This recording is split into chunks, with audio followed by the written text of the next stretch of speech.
Keeping a beaver inside of a house is not something I recommend to anyone. I need to spend time every day grooming her and scratching her back. I'm Beaver Mom. Hi. I'm Holly, and this is Tulip's story for GeoBeats. Tulip was found alone as a baby beaver, actually wandered up to some construction workers. Unfortunately, in Mississippi, beavers are classified as a nuisance species.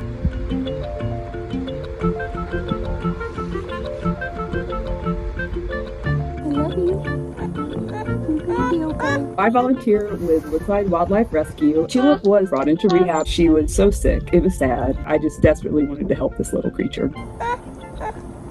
She lived inside with our family 24/7 as a scientist looking at behavior. It's interesting. Their whole world is changing their environment to fit their needs.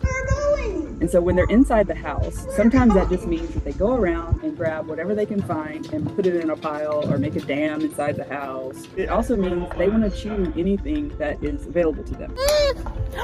They have teeth literally that are made of metal for the most part because they're orange due to the iron in their teeth, and they chisel them all the time. You're so strong. Everything a beaver does is to ensure that they have what they need for survival. There's literally people in Mississippi that do nothing but dynamite beaver dams because trying to hand pull it, this is not going to happen. Myself, my husband, and my two sons, luckily it's a family affair, so we all take turns making sure that we can take care of her. She loves fruits so much that I limit the amount that she gets, but every now and then if I give her a treat, she'll throw a tantrum if the banana runs out. Oh my goodness. Okay. What I also learned about Tulip was that she could not swim. It's normal for young beavers to not be able to swim well, but usually they at least have the ability to try. But when I put her in water, she could absolutely not die. She just floated at the surface. Hi, buddy. I literally got in the water and swam with her. Finally, we got her where she was diving and she was swimming and everything was looking well.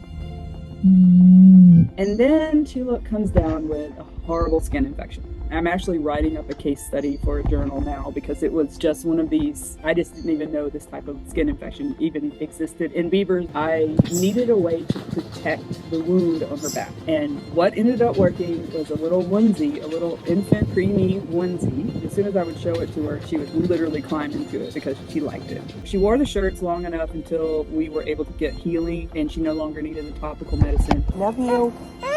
The way we're approaching it with the beavers is we are their family. The family that they lost for whatever reason.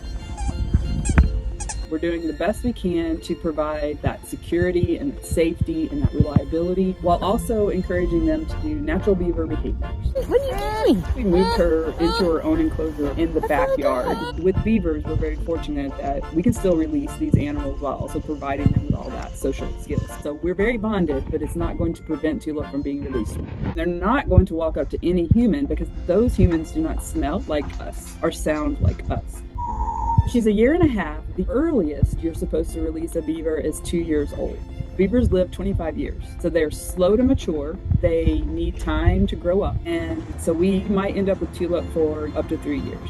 When a beaver matures at the age of 3 to 4, and the hormones are there, and their instincts to want to do what beavers should be doing in the wild kicks in, they're going to leave, and they're going to be just fine.